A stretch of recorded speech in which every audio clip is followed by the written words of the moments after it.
महाराष्ट्र के पुणे में galleon berry syndrome में मुब्तला एक 36 साल शख्स की कल रात पुणे के एक अस्पताल में हो गई मौत। रियासत में GBS की वजह से अब तक 3 मरीजों की मौत हो चुकी है और 130 मरीज मुख्तलिफ अस्पतालों में ज़ेर इलाज हैं। उनमें से 20 मरीज अब भी मुख्तलिफ अस्पतालों में वेंटिलेटर पर हैं। वज़ीर आला देवेंद्र फडणवीस ने तमाम जिले मजिस्ट्रेट को हिदायत दी है कि वो GBS के मरीजों का तरजीही बुनियादों पर इलाज करें। ज़राए के मुताबिक नेशनल इंस्टीट्यूट ऑफ वायरोलॉजी अब इस मामले को हल करने के दूसरे तरीके तलाश कर रहा है।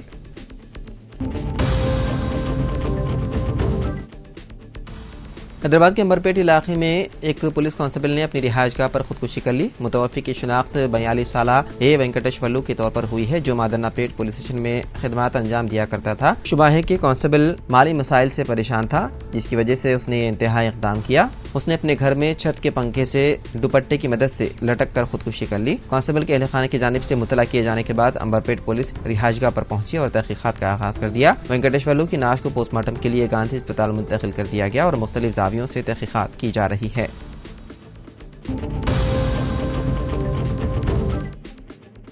तेलंगाना साइबर सिक्योरिटी ब्यूरो ने अमेजॉन डेवलपमेंट सेंटर के 22 साबिक मुलाजिमीन के खिलाफ 102 करोड़ रुपए के धोखाधड़ी में मुबैना तौर पर मुलव्विस होने पर मुकदमा दर्ज कर लिया। ये केस कुकटपल्ली की अदालत में अमेजॉन के कॉरपोरेट वकील की शिकायत के बाद दर्ज किया गया था। मुलजिमान नानकरामगुड़ा में रिले ऑपरेशन सेंटर का हिस्सा थे, जो मुतादिद ममालिक में माल बर्दारी की कार्रवाइयों का इंतजाम करते हैं। शिकायत के मुताबिक मुलाजिमीन ने माल बर्दारी के कामों में हेरा फेरी के लिए रिश्वत कबूल की थी।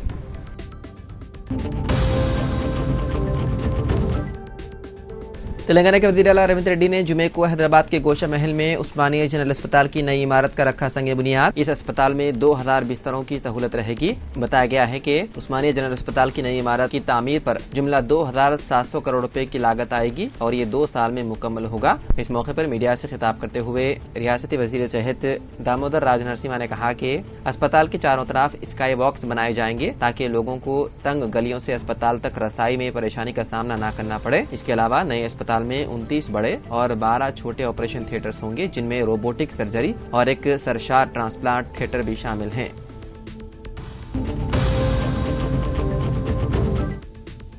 जुमे के रोज गंभीरावपेट मंडल के गोरंटला के मदाफात में एक RTC बस बेकाबू होकर ज़िरे खेत में जा गिरी। ये वाक़या उस वक्त पेश आया जब कामारेड्डी डिपो की बस सिलसिला जा रही थी। इस दौरान बस गांव के पुल मोड़ पर पहुंची तो बस का एक टायर फट गया, जिसके नतीजे में ड्राइवर ने स्टीयरिंग पर से कंट्रोल खो दिया और गाड़ी ज़िरे खेतों में जा गिरी। राहगीरों ने मौके पर पहुंचकर मुसाफिरों को बचाया। इस वाक़े में बाद मुसाफिर जख्मी हो गए। शुबा है कि ओवरलोडिंग के बायस यह हादसा पेश आया। मुकामी पुलिस मसरूफ़ तहकीकात है।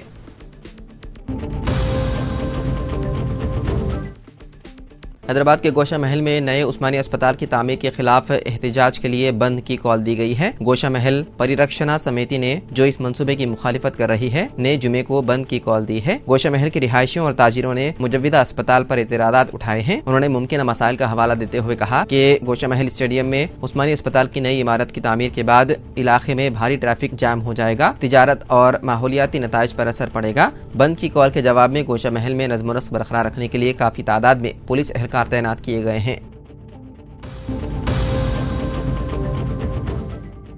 पार्लियामेंट के बजट इजलास का आज से आगाज हो चुका है और सदर द्रौपदी मुर्मू ने ऐवान बाला और ऐवान ज़ेरें के मुश्तरका इजलास से खिताब करते हुए मुल्क की तरक्की के बहुत से पहलुओं पर रोशनी डाली। उन्होंने त्रिभुवन कोऑपरेटिव यूनिवर्सिटी के क़याम और मुफ्त राशन की फराहमी का जिक्र किया और कहा कि गरीबों को इज्जत के साथ जीने का मौका मिला है और हिंदुस्तान दुनिया की तीसरी सबसे बड़ी मईशत बनने की राह पर है। हुकूमत का नारा सबका साथ सबका विकास है, जिसके तहत तरक्की का फायदा आखिरी शख्स तक पहुँचाया जा रहा है। उन्होंने मजीद कहा कि 75 साल से ज्यादा उम्र के लोगों को इनकम टैक्स जमा करवाने के हवाले से खुद फैसला करने का हक दिया गया है और 8वीं तनख्वाह कमीशन के क़याम का फैसला किया गया है। घर के कर्ज पर सब्सिडी और खवातीन को बाख्तियार बनाने की कोशिशें जारी है। सदर मुर्मू ने बताया है कि हुकूमत खवातीन की क़यादत में तरक्की पर यकीन रखती है, जिसका सबूत बड़ी तादाद में हिंदुस्तानी बेटियों का जंगी तैयारे उड़ाना, कॉर्पोरेट की क़यादत और ओलंपिक्स में मेडल जीतना है।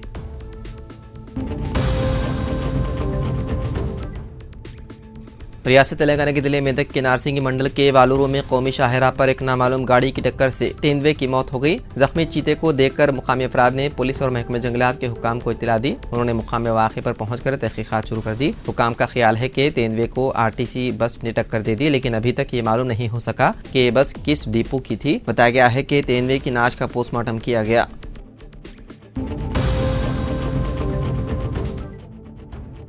हाइड्रा यानी कि Hyderabad disaster response assist protection agency ने जुमे को हैदराबाद के पटनचेरू में आरजी शेल्टर्स को मुनहदिम कर दिया। संगारेड्डी के मुतांगी गांव के गायत्री वेंचर पार्क में हाइड्रा की इन्फोर्समेंट टीम के जरिए इन्हिदाम का काम अंजाम दिया गया। अपने क़याम के बाद से एजेंसी ने मुख्तलिफ इलाकों में तजावुज़ात को हटाने और झील के तहफ़्फ़ुज़ के लिए हैदराबाद और उसके अतराफ के इलाकों में गैर कानूनी तामीरात को मस्मार किया है। हाइड्रा ने एक प्रजावानी पहल भी शुरू की है, जहाँ हैदराबाद भर से तजावुज़ात के बारे में अवामी शिकायत दर्ज की जा रही है।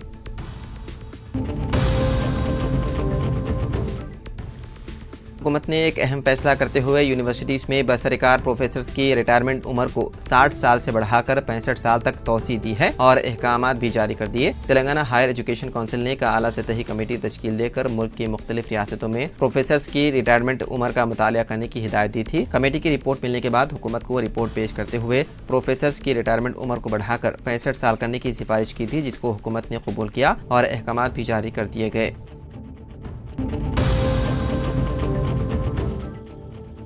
तेलंगाना में नए चीफ सेक्रेटरी के तकर्रुर के लिए हुकूमत की मुशावरत का आगाज हो चुका है और इस ओहदे के लिए 4 सीनियर IAS ओहदेदार दौड़ में हैं। मौजूदा चीफ सेक्रेटरी शांति कुमारी 7 अप्रैल को वजीफे पर सुबुकदोश होंगी। कांग्रेस बरसर इख्तिदार आने के बाद हुकूमत ने चीफ सेक्रेटरी को तब्दील नहीं किया और शांति कुमारी को बरकरार रखा। गुज़िश्ता दिनों बाद वज़ीरा ने वज़ीर आला रेवंत रेड्डी से मुलाकात करके शांति कुमारी को वजीफे पर सुबुकदोश से कबल तब्दील करने का मशवरा दिया और शिकायत की कि सरकारी स्कीमात पर मौसर अमल में चीफ सेक्रेटरी दिलचस्पी नहीं ले रही है। बताया जाता है कि वज़ीर आला ने इस सिलसिले में कोई तयख़ुर नहीं दिया। खातून चीफ सेक्रेटरी की अचानक तब्दीली से IAS ओहदेदारों में इम्कानी नाराजगी के पेश नज़र कोई फैसला नहीं किया गया। बताया गया है कि चीफ सेक्रेटरी के दावेदारों में जयश रंजन, विकास राज, राम कृष्ण राव और शशांक गोयल शामिल हैं।